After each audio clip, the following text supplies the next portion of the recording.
तो good morning to all of you. आप सभी का बहुत बहुत स्वागत है एड अंकल जेईए की तैयारी यूट्यूब चैनल पे। जय हिंद। और आई होप आप लोग अच्छा कर रहे होंगे। जितना ही एग्ज़ाम नज़दीक आ रहा है, नवंबर में होना है एग्ज़ाम, आप लोग लग गए होंगे प्रॉपर तरीके से। तो उस तरीके से टारगेट करके तो हम लोग बात कर रहे हैं building material and concrete technology की। Building material and concrete technology में हमने कल के क्लास तक कंक्रीट कवर कर लिया है और आज हम लोग स्टार्ट कर रहे हैं एग्रीगेट चैप्टर को। एग्रीगेट चैप्टर इंटरेस्टिंग है भी, अच्छा है भी। और मेजर पोर्शन तो हमने कवर कर लिए हैं, कुछ पोर्शन यहाँ पे कवर करने हैं आपको। सो दिस इज द शपथ बैच जो कि फ्री ऑफ कॉस्ट है, जिसके अंदर एग्रीगेट चैप्टर आज हम लोग स्टार्ट कर रहे हैं, जो कि कवर किया जा रहा है मेरे द्वारा, Ravi Pratap Rao, with more than 6 years of teaching experience. तो इस अगले वीक में, यानी आज तो सैटरडे है, अगले वीक में हम लोग एक क्वेश्चन भी लाएंगे, 25 क्वेश्चन। मैंने जो टारगेट बनाया था, आपको बोला था, वो नेक्स्ट वीक में आने वाला है। तो उसे ज़रूर कवर कर लीजिएगा ध्यान दे करके। फिर आपका पूरा building material and concrete technology का पूरा कॉन्सेप्ट जो है वो कवर हो जाएगा। तो आइए अपने टाइम को वेस्ट ना करते हुए शुरू करते हैं। लेकिन बस सेशन को लाइक कर दीजिए और शेयर करिए, थोड़ा सा ज़्यादा से ज़्यादा लोग आएंगे तो और मज़ा आएगा। तो थोड़ा सा आप लोग भी सपोर्ट करिए। चलिए आते हैं, बात को समझते हैं। एग्रीगेट क्या है? Aggregate, what is aggregate?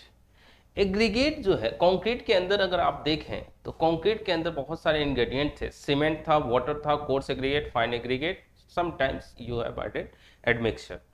तो ये जो इस रिएक्शन का काम है, केमिकल रिएक्शन का काम है, वो सीमेंट और वाटर का है। एग्रीगेट क्यों मिलाया आपने? क्या ये केमिकल रिएक्शन करके स्ट्रेंथ दे रहे थे? नहीं, ऐसा कुछ नहीं है। तो फिर क्यों मिलाया आपने? अब हुआ क्या कि सीमेंट और एग्रीगेट को कंपेयर किया जाए तो सीमेंट जो है थोड़ा कॉस्टली पड़ता है एग्रीगेट के कंपैरिजन में। और केवल सीमेंट आप यूज भी नहीं कर सकते हो, क्योंकि बहुत ज्यादा हीट जनरेट होगा। तो इसलिए हमने क्या किया, कंक्रीट के बल्क के लिए, यानी क्वांटिटी को बढ़ाने के लिए, हमने कुछ ऐसे इंग्रेडिएंट ऐड कर दिए जो केमिकल रिएक्शन तो नहीं करेंगे लेकिन क्वांटिटी को बढ़ा देंगे। तो फिर हमें क्या दिखा? एग्रीगेट दिखा। लेकिन ध्यान दीजिएगा, उस एग्रीगेट के अंदर कम से कम इतना स्ट्रेंथ होना चाहिए, उसके अंदर सफिशियंट स्ट्रेंथ होना चाहिए, क्योंकि उस पर लोड लग रहा है तो वो कम से कम रजिस्ट कर सके, पता चले वो एग्रीगेट क्रस्ट ना हो जाए। भाई स्ट्रक्चर बनाया है आपने, इसके अंदर, इस वॉल के अंदर अगर मैं बात करूं तो एग्रीगेट है, तो इसके ऊपर लोड तो लग रहा होगा ना। तो इतना भी कम स्ट्रेंथ ना हो कि उसके लोड को लगने की वजह से पूरा क्रशिंग हो जाए उस एग्रीगेट के अंदर। कम से कम इतना तो स्ट्रेंथ होना चाहिए। बात समझ में आ गई? तो अगर मैं बात करूं तो एग्रीगेट क्या है? ये एक जो है इनर्ट मटेरियल है। It is an inert material. Inert material का मतलब क्या हुआ? Chemically inactive. केमिकली ये क्या है? इनएक्टिव। सीमेंट चैप्टर में भी मैंने बताया था, हालांकि प्रैक्टिकली अगर देखा जाए तो थोड़े बहुत केमिकली एक्टिव होते हैं, लेकिन हम लोग इसे इग्नोर कर रहे हैं। ठीक है। और क्या बात कर सकते हैं? क्यों मिलाया जा रहा है एग्रीगेट को? ये क्यों मिलाया जाता है? It is used for bulk of concrete. Concrete के बल्क के लिए मिलाया जाता है ताकि क्वांटिटी बढ़ जाए। अगर क्वांटिटी बढ़ जाए तो इससे देखिए और भी फायदे हैं। फायदे क्या क्या है? अगर आप कंक्रीट के अंदर इसको मिला दिए तो उतने ही सीमेंट में ज्यादा कंक्रीट बन जाएगा, यानी कॉस्ट क्या हो जाएगा? कंक्रीट का कॉस्ट क्या हो जाएगा? रिड्यूस हो जाएगा। तो एग्रीगेट जो है वो कंक्रीट के कॉस्ट को रिड्यूस भी करता है। It reduces the cost of concrete. इसके साथ साथ अगर आप नहीं मिलाते एग्रीगेट, तो केवल सीमेंट और वाटर यूज करते, तो क्या होता? हीट ऑफ हाइड्रेशन ज्यादा आता। यानी ये एक तरीके से क्या कर रहा है? It reduces heat of hydration also. Heat of hydration भी ये रिड्यूस कर रहा है अगर मिला रहे हो तो। ध्यान रखिएगा, इट हैज सफिशियंट स्ट्रेंथ। इसके अंदर कम से कम इतना स्ट्रेंथ रहे। It has sufficient strength so that crushing of aggregate should not अगर।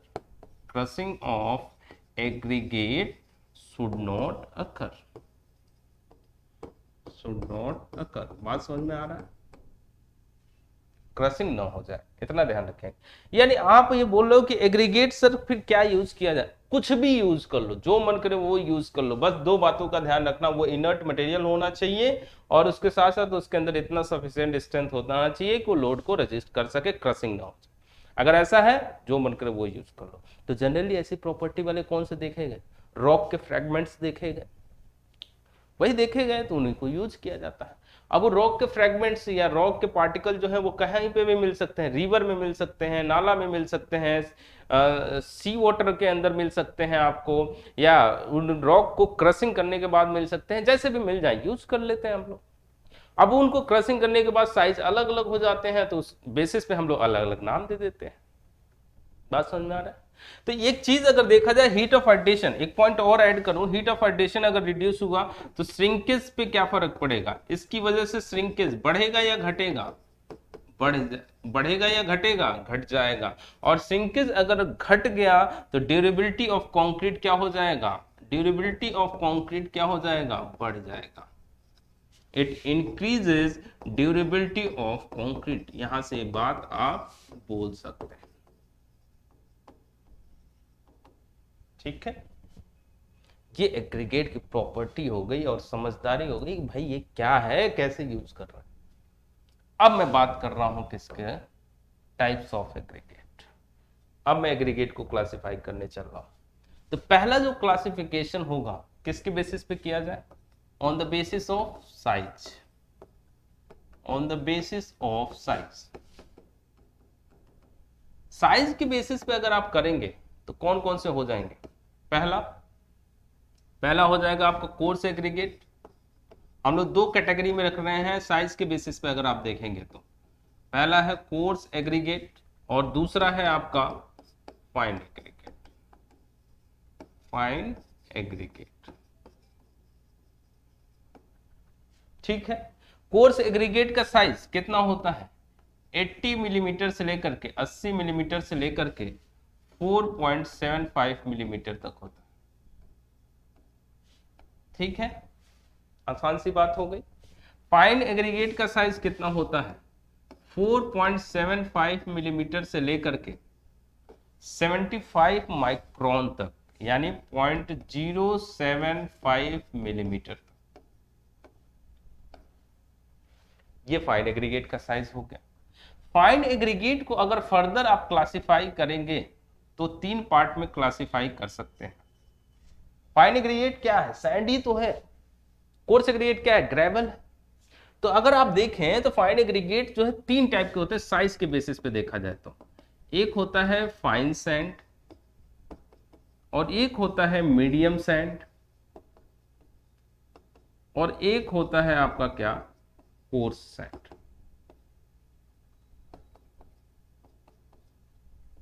ये होता है fine sand, medium sand, coarse sand.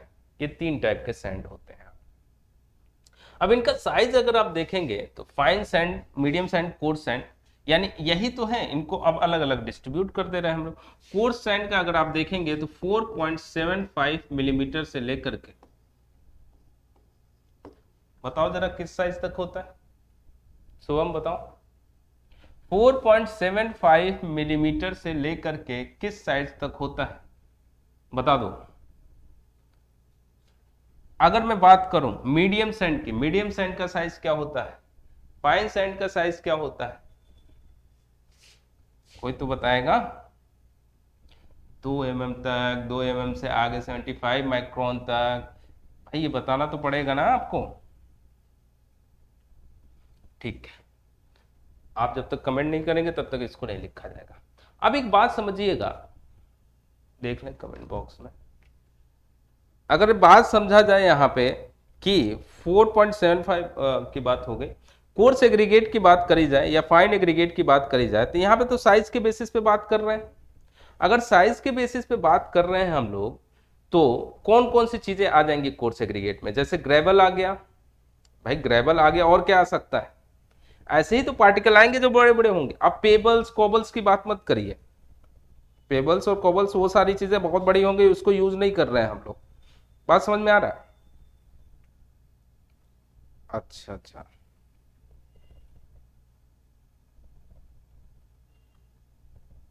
ठीक है, बहुत अच्छे है।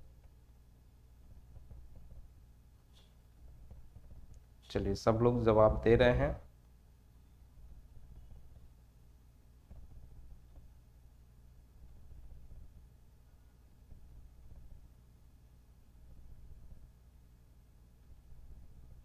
लेकिन कोई ये नहीं जवाब दे रहा साइज का है।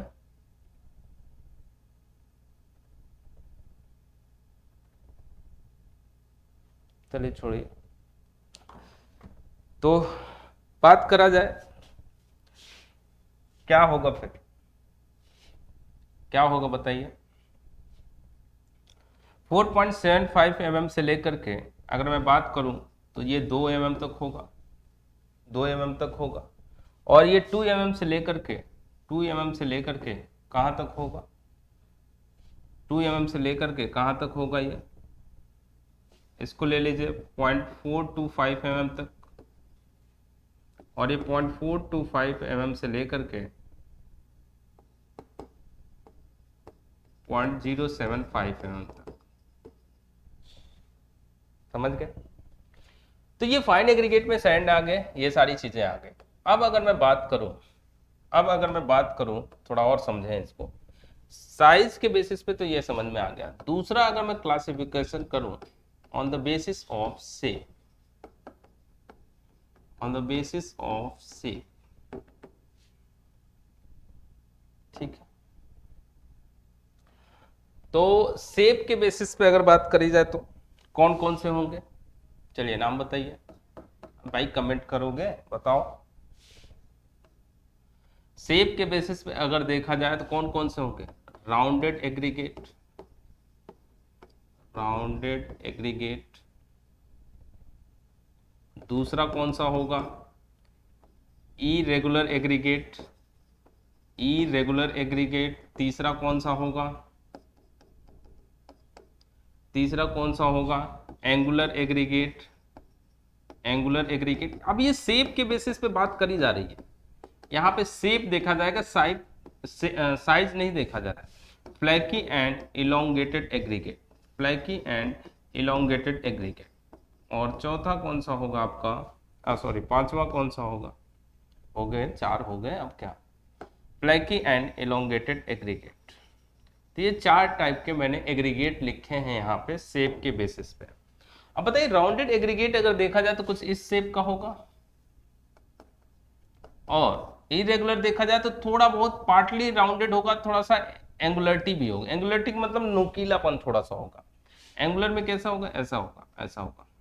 और flaky and elongated aggregate, flaky का मतलब हो गया क्या, चिपटा हुआ। इलोंगेटेड का मतलब हो गया क्या, खिंचा हुआ, कुछ इस तरीके से होगा।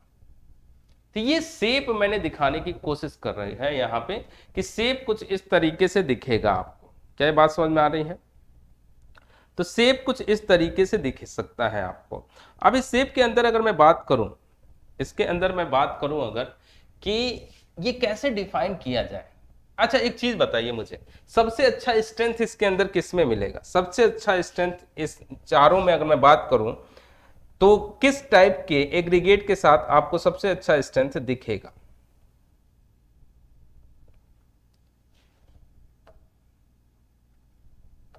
बताइए किस टाइप के एग्रीगेट के साथ आपको सबसे अच्छा स्ट्रेंथ मिलेगा?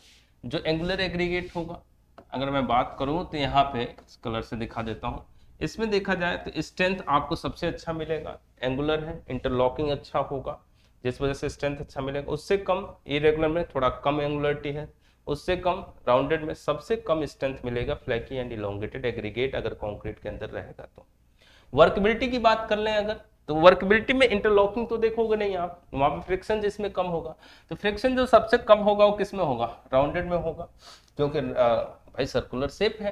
तो इसमें सबसे अच्छी वर्कबिलिटी इसमें मिलेगी, उससे कम राउंडनेस इसमें, तो इसमें कम मिलेगा, उससे कम इसमें मिलेगा, सबसे कम मिलेगा आपको वर्कबिलिटी किसमें, फ्लैकी एंड इलोंगेटेड एग्रीगेट में। बात समझ में इतना आ रहा है, इतने में कोई दिक्कत? चलिए अब एक बात को और समझते हैं हम लोग, क्या समझते हैं ये जो एग्रीगेट हैं इसमें फ्लैकी और इलोंगेटेड एग्रीगेट जो होते हैं इसके अंदर न तो स्ट्रेंथ अच्छा मिलता है, न वर्केबिलिटी अच्छी मिलती है। तो इन एग्रीगेट को हमें पहचानना बड़ा जरूरी होता है। अगर हम समझ गए कि इस एग्रीगेट को फ्लैकी इलोंगेटेड बोल रहे हैं, तो हमें बताया गया है कि किसी भी एग्रीगेट के अंदर फ्लैकी और इलोंगेटेड एग्रीगेट की क्वांटिटी इनसे ज्यादा नहीं होनी चाहिए। तो अगर उससे ज्यादा है तो उस एग्रीगेट को हम यूज नहीं करेंगे। ये सिंपल सी बात है। तो हमें चेक करना हो रहता है हर जगह कि ये जो मैं एग्रीगेट उठा रहा हूं इसमें फ्लैकी या इलोंगेटेड एग्रीगेट तो नहीं है तो कितना है। अगर 10 से 15% से ज्यादा है तो यूज नहीं करेंगे, 30 से 35% ज्यादा है तो यूज नहीं करेंगे। तो इसलिए हमें इनको पहचानना बड़ा जरूरी हो जाता है। तो ये कोई अलग टाइप के एग्रीगेट नहीं है, ये बाकी टाइप के एग्रीगेट के अंदर पाए जाते हैं। देखिए ये जो शेप है, अब देखिए मैं बताने जो जा रहा हूं, ये जो शेप है, जैसे राउंडेड एग्रीगेट अगर मैं बात करूं तो इसमें 32 से 33% के आसपास जो है वर्ड्स होते हैं। अगर आप इरेगुलर एग्रीगेट में लेंगे तो यहाँ पे 35 से 38% तक वर्ड्स होते हैं, और अगर आप एंगुलर लेंगे तो 38 से 40% तक वर्ड्स होते हैं। ठीक है, इसमें नहीं, ये तो इन्हीं के अंदर पाया जाता है, ये कोई अलग से नहीं। अब देखिए वर्ड्स तब बता रहा हूं जब केवल एग्रीगेट यूज कर रहे हैं। कंक्रीट में एग्रीगेट वगैरह सारी चीजें आ जाती हैं तो वहां वर्ड्स बचेगा नहीं। तो कंक्रीट के अंदर जो स्ट्रेंथ है वो एग्रीगेट के वर्ड से जज मत करिएगा। ये तो मैं वर्ड्स किस लिए बताया, फिर स्ट्रेंथ को अगर जज नहीं करेंगे तो ये वर्ड्स में बताया हूं शेप के लिए। ये जो वर्ड्स बढ़ रहे हैं ना, तो ये एंगुलरिटी बढ़ रही है ऐसा दिख रहा है आपको, इससे शेप पता चलता है। तो वर्ड्स के मदद से एंगुलरिटी नंबर पता किया जाता है, और एंगुलरिटी नंबर किसको डिनोट करता है, शेप ऑफ एग्रीगेट को डिनोट करता है। तो अब हम समझते हैं एंगुलरिटी नंबर। एंगुलरिटी नंबर, लेकिन उससे पहले एक पॉइंट जान लीजिए, एंगुलर एग्रीगेट में सबसे अच्छा स्ट्रेंथ मिलता है, और कभी कभी ऑप्शन में यहाँ पे क्यूबिकल एग्रीगेट भी हो सकता है।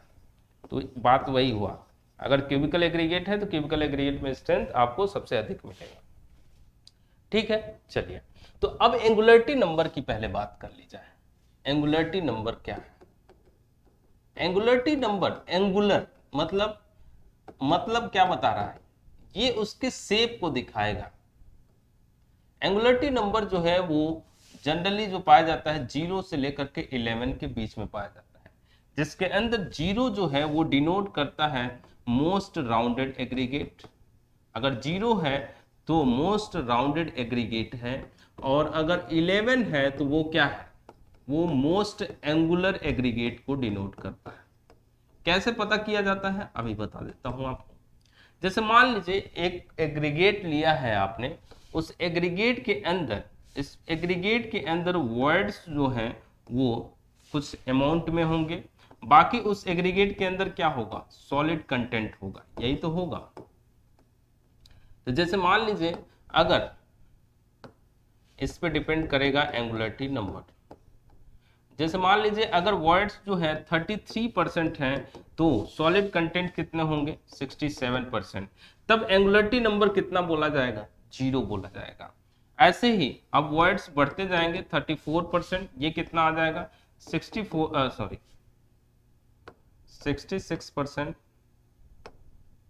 66%।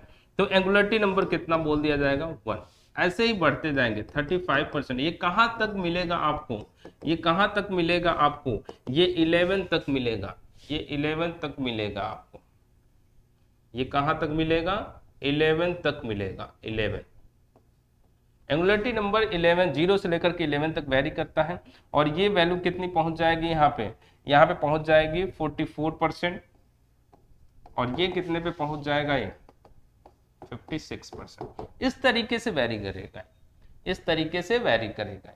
तो जो एंगुलरिटी नंबर है वो 0 से लेकर के 11 तक वेरी करता है। अगर 0 है तो वो ये दिखा रहा है कि मोस्ट राउंडेड एग्रीगेट है, और जितना नीचे जा रहे हैं एंगुलरिटी यानी नुकीलापन बढ़ते जा रहा है, और 11 पे आने पे वो मोस्ट एंगुलर एग्रीगेट हो जाता है। तो वर्ड्स के मदद से, अब देखिए वर्ड्स के मदद से आपने क्या पता कर लिया, शेप ऑफ एग्रीगेट पता कर लिया। इस बात का ध्यान रखेंगे हम लोग, कोई दिक्कत है इसमें? तो वर्ड्स की मदद से शेप ऑफ एग्रीगेट पता चल गया। अब कहानी वहीं पे फिर आ गई कि सर आपने बोला था फ्लैकी एंड इलोंगेटेड एग्रीगेट को पहचानना बड़ा जरूरी होता है, तो आइए पहचानते हैं इसको। अब इनको केवल हम अलग से समझते हैं कि फ्लैकी एंड इलोंगेटेड एग्रीगेट कैसे होते हैं, इस बात को समझते हैं हम लोग। तो नेक्स्ट पेज पे चलते हैं हम लोग, फ्लैकी एंड इलोंगेटेड एग्रीगेट। अब इनको समझने के लिए एक एक करके अलग अलग डिफिनीशन अगर देखा जाए तो फ्लैकी एग्रीगेट किसे बोला जाता है, फ्लैकी एग्रीगेट किसे बोला जाता है। An aggregate is said to be, अब देखिए, अब इसका डिफिनीशन देखिए आप, बहुत इंपॉर्टेंट, ऑब्जेक्टिव पता नहीं कितनी बार पूछा गया। An aggregate is said to be flaky, said to be flaky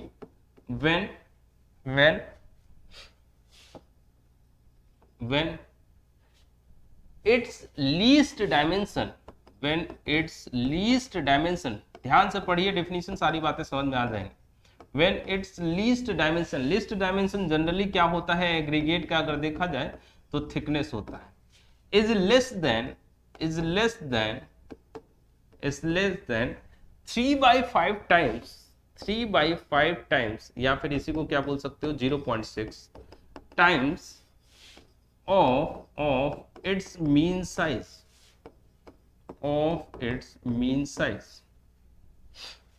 बात समझ में आ रहा है क्या है ये, क्या कहना चाह रहे हैं? कहना ये चाह रहे हैं, जैसे मान लीजिए कोई एग्रीगेट लिया आपने, अब ध्यान से देखिए, यहाँ बहुत सारे एग्रीगेट हैं, इन एग्रीगेट का जो साइज है वो है किसके बीच में, 80 मिलीमीटर से लेकर के 40 मिलीमीटर के बीच का है। ये सारे एग्रीगेट का जो साइज है वो 80 से 40 के बीच का है। अगर इन्हीं दोनों साइज के बीच का एग्रीगेट है ये, तो इसका मीन साइज क्या हो जाएगा, इसका मीन साइज, इसका एवरेज ले लेंगे हम लोग, यानी इन एग्रीगेट का मीन साइज क्या हो जाएगा, एक एवरेज ले लिया आपने, तो ये कितना हो जाएगा 60 मिलीमीटर, ठीक है। तो ये मीन साइज आ गया। अब इन एग्रीगेट में से उन एग्रीगेट को आप फ्लैकी एग्रीगेट बोलोगे जिसका थिकनेस कम होगा, किससे कम होगा, मीन साइज के कितने टाइम्स, 3/5 टाइम्स, यानी 60 का कितना करोगे आप, 3/5 टाइम्स करोगे यहाँ पे, तो ये कितना आ जाएगा 36 मिलीमीटर। अब सिंपल क्या हो गया, इन एग्रीगेट में से उन एग्रीगेट को फ्लैकी बोलोगे जिसका थिकनेस कम होगा, किससे कम होगा, 36 मिलीमीटर से कम होगा। 36 कैसे आया, मीन साइज के 3/5 टाइम से कम होगा, तो उन सबका थिकनेस देख लो, जिसका थिकनेस इससे कम है उनको क्या बोल दो, फ्लैकी एग्रीगेट बोल दो। पहचानना आसान हो गया या नहीं हो गया, बात समझ में आ रहा है। इसके लिए टेस्ट भी किया जाता है, flakiness index and elongation index test, वो भी बताऊंगा मैं आपको, लेकिन ऐसे पहचानना समझ में आ गया आपको। अच्छा ठीक है, इलोंगेटेड एग्रीगेट किसे बोलोगे आप, इलोंगेटेड एग्रीगेट किसे बोलोगे आप, elongated aggregate, N aggregate is said to be elongated,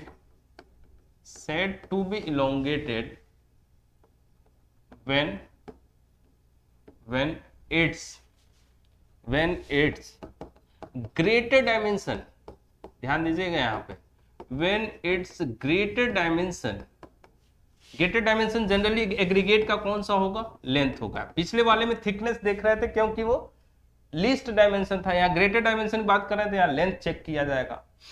length is greater than, पिछले वाले में स्मॉलर देन था, इसमें क्या है ग्रेटर देन, पिछले वाले में 3/5 टाइम्स ऑफ मीन साइज था, इसमें क्या होता है 9/5 टाइम्स, 9/5 टाइम्स, यानी इसको क्या बोल सकते हैं 1.8 times of its mean size. बात समझ में आ रहा है।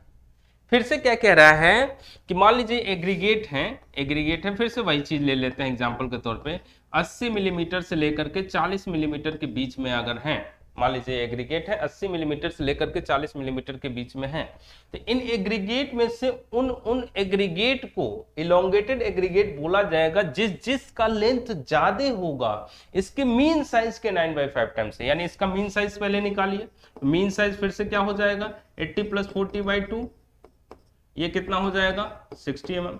अब मीन साइज के 9/5 टाइम, 9/5 टाइम अगर करोगे तो ये कितना हो जाएगा 108 मिलीमीटर, 108 मिलीमीटर। यानी इन एग्रीगेट में से उन एग्रीगेट को आप इलोंगेटेड बोलोगे जिस एग्रीगेट का लेंथ ज्यादा होगा, किससे ज्यादा होगा, 108 मिलीमीटर से ज्यादा होगा, उनको बोल दोगे कि आप इलोंगेटेड एग्रीगेट। सबका लेंथ चेक करिए, जिसका ज्यादा है 108 से उसको क्या बोल दीजिए, इलोंगेटेड बोल दीजिए। पहचानना आसान हो गया। एग्जाम्पल के थ्रू भी बता रहा हूं और टेस्ट भी करेंगे हम लोग, ठीक है। तो ये फ्लैकी एंड इलोंगेटेड एग्रीगेट को ऐसे पहचाना जाता है। ये डिफिनीशन बड़ा इंपॉर्टेंट है, ये पूछता है एग्जाम में। मीन साइज के कितने टाइम में, लेंथ या फिर थिकनेस, ये सारी चीजें पूछता है। तो डेफिनेशन थोड़ा सा ध्यान रखेंगे हम लोग। अब बात ये आ रही है, फ्लैकी थोड़ा चिपटा हुआ एग्रीगेट होता है, इलोंगेटेड थोड़ा खिंचा हुआ। क्या फ्लैकी एग्रीगेट इलोंगेटेड भी हो सकता है? हाँ, हो सकता है। कब होगा, इस बात को समझिए। नोट के फॉर्म में flaky is said to be elongated, is said to be elongated, said to be elongated when its length, when its length is greater than 2 times, ध्यान दीजिएगा यहाँ पे 2 टाइम्स आ गया है, 2 times of its mean size. तो थोड़ा सा change हो गया। अब मैं क्या बता रहा हूं आपको कि फ्लैकी इलोंगेटेड भी हो सकता है। कब होगा, जब उसका लेंथ मीन साइज के दोगुने से अगर ज्यादा है, फ्लैकी वाले के लेंथ जो है उसके मीन साइज के दोगुने से ज्यादा है, तो उस फ्लैकी को हम इलोंगेटेड भी बोल देंगे। यानी दोनों टाइप का एग्रीगेट हो गया। ये सारी जो चीजें आप चेक कर रहे हो, सारी जो चीजें आप चेक कर रहे हैं, एक और बात ध्यान रखिए, ये फ्लैकी एग्रीगेट है या इलोंगेटेड है, ये जो पहचानने की कोशिश कर रहे हो आप, ये आप छोटे पार्टिकल में नहीं देख पाओगे, एक बड़े पार्टिकल में ही देख पाओगे। तो ये जो आप देख रहे हो ना, ये बड़े साइज के पार्टिकल में देख रहे हो आप, ध्यान दीजिएगा इस बात का। तो this test is not applicable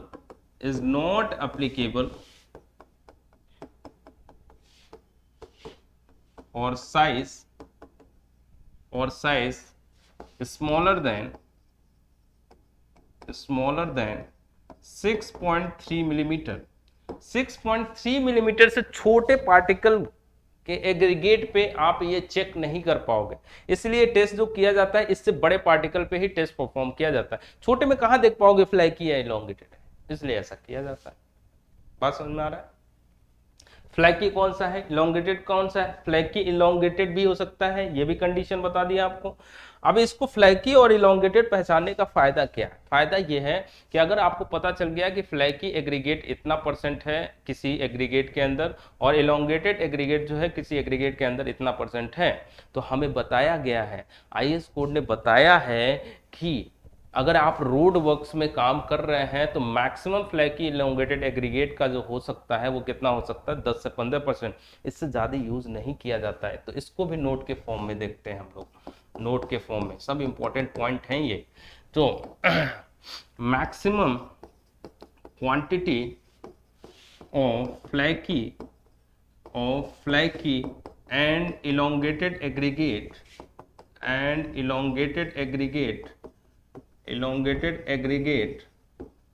in road works में कितना लिया जाता है, मैक्सिमम कितना हो सकता है, 10 से 15%। इससे ज्यादा यूज नहीं किया जाता है।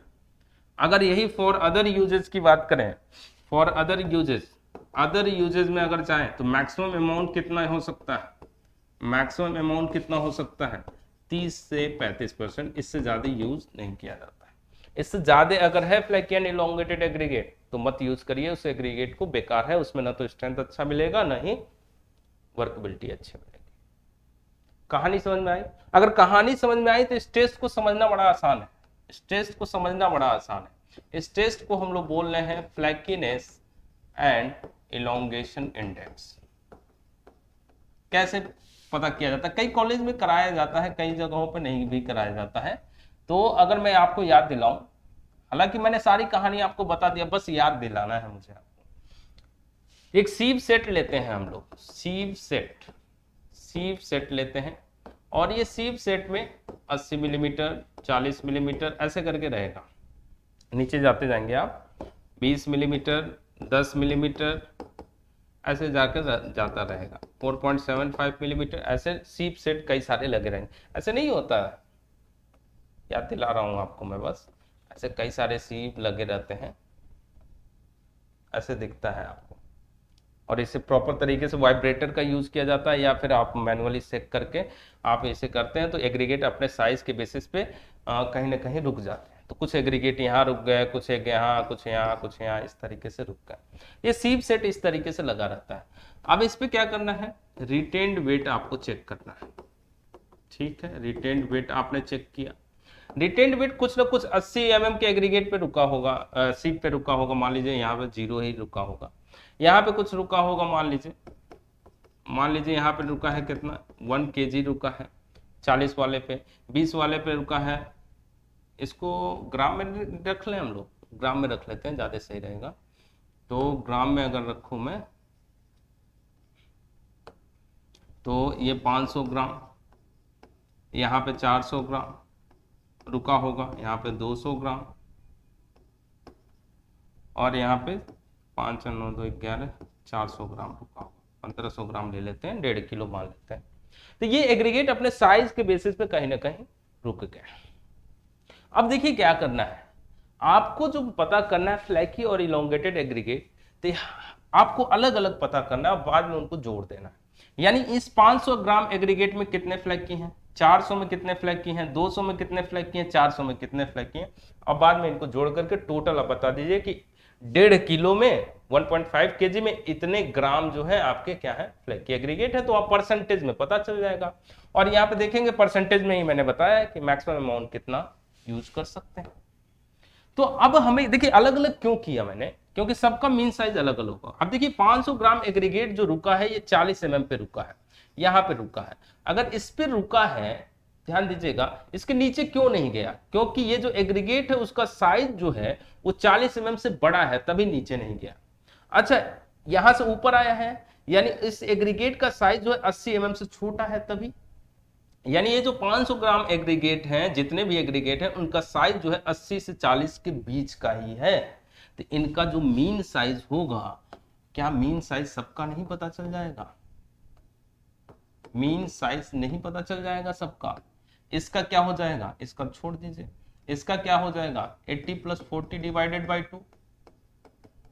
इसका नहीं पता चल जाएगा। ये 400 ग्राम कहाँ रुका है, 20 पे, तो 20 का क्या हो जाएगा 40 + 20/2, कितना हो जाएगा? सबका मीन साइज नहीं पता चल जाएगा। इस 400 ग्राम एग्रीगेट का साइज क्या है, 40 mm से बड़ा है, 20 mm, सॉरी 40 mm से छोटा है, 20 mm से बड़ा है, तभी तो 20 mm के नीचे नहीं गया। बात समझ आ रहा है? तो सबका मीन साइज नहीं पता चल जाएगा। अब मीन साइज पता चल गया तो फ्लैकी के लिए क्या करते हो आप, फ्लैकी के लिए क्या करते हो, an aggregate is said to be flaky when its least dimension यानी thickness is less than 3/5 times of mean size. तो मीन साइज का कितना करोगे आप, 60। इसके लिए मैं बात कर रहा हूं, अभी इसके लिए मैं बात कर रहा हूं। तो 60 का कितना करोगे आप, 3/5 टाइम्स, कितना आ जाएगा आपका 36 मिलीमीटर, 3/5 टाइम्स। यानी इस 500 ग्राम एग्रीगेट में उन एग्रीगेट को आप फ्लैकी बोलोगे जिसका थिकनेस कम होगा। किससे कम होगा, 36 मिलीमीटर से कम हो। तो सबका थिकनेस कैसे चेक करोगे आप, थिकनेस गेज से। थिकनेस गेज एक आता है वहां पे, जब लैब में देखोगे आप, इस तरीके का बना हुआ होगा वो, मैं याद दिला रहा हूं बस आपको। ये थिकनेस गेज होगा कुछ इस तरीके से, ऐसे नहीं होगा, इसमें स्लॉट ये रहते हैं। ये 36 मिलीमीटर का होगा, ऐसे ही आगे कम होते जाएंगे। तो ये सारे एग्रीगेट को, इस 500 ग्राम एग्रीगेट को सबको ले जाएंगे, कुछ पास हो जाएंगे, कुछ रुक जाएंगे। तो जो पास हो जा रहे हैं वो कौन से होंगे, जिनका थिकनेस 36 मिलीमीटर से कम होगा। रुक कौन से रहे होंगे, जिनका थिकनेस 36 मिलीमीटर से ज्यादा होगा। तो जो पास हो जा रहे हैं उन एग्रीगेट को आप क्या बोल दोगे, फ्लैकी एग्रीगेट। और उनका वेट मेजर कर लोगे, उनका वेट मेजर कर लोगे आप, और उनका जो वेट आएगा वो यहाँ पे नोट कर लोगे आप। तो जैसे इस 500 में आया कितना, 100 ग्राम मान लीजिए आया फ्लैकी, इसमें 50 ग्राम आया मान लीजिए फ्लैकी। इस तरीके से आपने नोट कर लिया। टोटल फ्लैकी कितने आ गए, टोटल फ्लैकी कितने आ गए, मान लीजिए 150 ग्राम आ गए। ऐसे ही इलोंगेटेड के केस में भी करेंगे हम लोग, इलोंगेटेड के केस में भी करेंगे आप। इलोंगेटेड के केस में क्या होगा, अब सब में फिर से निकालेंगे आप, अलग अलग निकालेंगे। अब फिर से आइए, इस 500 ग्राम एग्रीगेट में उनको इलोंगेटेड बोलेंगे जिसका लेंथ ज्यादा होगा। किससे ज्यादा होगा? मीन साइज के 9/5 टाइम से। तो मीन साइज तो आपने निकाल ही रखा है 60, और इसका 9/5 टाइम करिए, 9/5 टाइम करेंगे तो ये कितना आ जाएगा? 108 मिलीमीटर। यानी सबका आप निकाल सकते हैं, यानी उस एग्रीगेट को आप इलोंगेटेड बोलेंगे जिसका लेंथ ज्यादा होगा 108 मिलीमीटर से। तो अब सबका लेंथ चेक करना होगा। लेंथ चेक करने के लिए जैसे थिकनेस गेज, थिकनेस चेक करने के लिए था, लेंथ चेक करने के लिए हमारे पास क्या होता है? लेंथ गेज होता है। लेंथ गेज होता है। लेंथ गेज आपको कुछ ऐसे दिखेगा, ऐसे दिखेगा आपको। ये आपका स्लॉट जो है कम होता जाएगा बीच में, तो ये लेंथ जो होगा ये कम होता जाएगा, 108 मिलीमीटर होगा ये मान लीजिए। तो इसमें से सारे एग्रीगेट को ले जाएंगे, कुछ एग्रीगेट पार हो जाएंगे, कुछ रुक जाएंगे। पास तो वही होंगे जिन जिन एग्रीगेट का लेंथ जो है कम होगा, और जिनका लेंथ ज्यादा होगा वो रुक जाएंगे, 108 मिलीमीटर से ज्यादा होगा रुक जाएंगे। तो किसको बोलोगे इलोंगेटेड? जो रुक जाएंगे, क्योंकि डिफिनीशन क्या था? उन एग्रीगेट को आप इलोंगेटेड बोलोगे जिसका लेंथ ज्यादा होगा, मीन साइज के 9/5 टाइम से, यानी 108 मिलीमीटर से ज्यादा होगा, उनको बोलोगे आप इलोंगेटेड। तो ज्यादा होगा वो वाले रुक जाएंगे, उन्हें क्या बोल दोगे आप? इलोंगेटेड बोलोगे। कितना वेट है वो मेजर कर लोगे, मान लो 100 ग्राम है। ऐसे ही कहानी आपको किस में करना है? 400 ग्राम में करना है, ऐसे 200 में, 400 में, सब में चेक करना है, और सब में कुछ ना कुछ वैल्यू आएगा। बाद में लास्ट में जोड़ लेना सब। टोटल कितने हो गए इलोंगेटेड? 150 ग्राम। यानी टोटल 1.5 किलो था ये, 1500 ग्राम था, जिसके अंदर फ्लैकी कितने हुए? 150 ग्राम। इलोंगेटेड कितने हुए? 150 ग्राम। अब बताइए फ्लैकीनेस इंडेक्स, यही पता करना था। तो फ्लैकीनेस इंडेक्स कुछ खास नहीं है, उसी चीज को परसेंटेज में कन्वर्ट कर दो। जैसे अभी देखें, फ्लैकी एग्रीगेट कितने? 150 ग्राम है, 150 ग्राम है, और टोटल एग्रीगेट कितना था? 1500 ग्राम था ना। तो यहाँ पे कितना हो जाएगा? 10% हो जाएगा, और यही सेम केस यहाँ पे भी हो जाएगा। यानी 10% फ्लैकी और 10% इलोंगेटेड एग्रीगेट है, ये मतलब। तो डिफिनीशन अगर समझे हैं तो कुछ नहीं है समझना। बात समझ में आ रहा है? बात समझ में आ रहा है? तो आज के लिए बस इतना ही रखते हैं। फ्लैकीनेस इंडेक्स और इलोंगेशन एग्रीगेट, इलोंगेटेड एग्रीगेट, ये सारी कहानी हमने समझ ली। अब मंडे से हम लोग समझ लेंगे fineness modulus of aggregate. Aggregate को जल्दी ही ख़त्म भी कर देंगे हम लोग, और उसके बाद से हम लोग क्वेश्चन भी ले आएंगे। जो टेलीग्राम चैनल है जेईई की तैयारी, उसे फॉलो कर लीजिए, सब्सक्राइब कर लीजिए, और चैनल को भी सब्सक्राइब अपने दोस्तों के साथ शेयर करिए, थोड़ा सा भीड़ लाइए तो और मज़ा आए। फिर और सेशन लंबा किया जाएगा। देखिए सेशन में बढ़ाते जा रहा हूँ टाइम धीरे धीरे आप लोगों की डिमांड पे, तो आप लोग जैसा कहेंगे वैसा कर लिया जाएगा, लेकिन आप लोग भी थोड़ा सा सपोर्ट करिए। तो सब्सक्राइब करिए, शेयर करिए दोस्तों के साथ, लाइक करिए सेशन को, थोड़ा सा ये सब रखिए। So thank you so much, मिलते हैं फिर नेक्स्ट क्लास में, और तब तक के लिए बाय बाय, जय हिंद, अपना ख्याल रखिए, मन से पढ़ाई करिए। Thank you so much.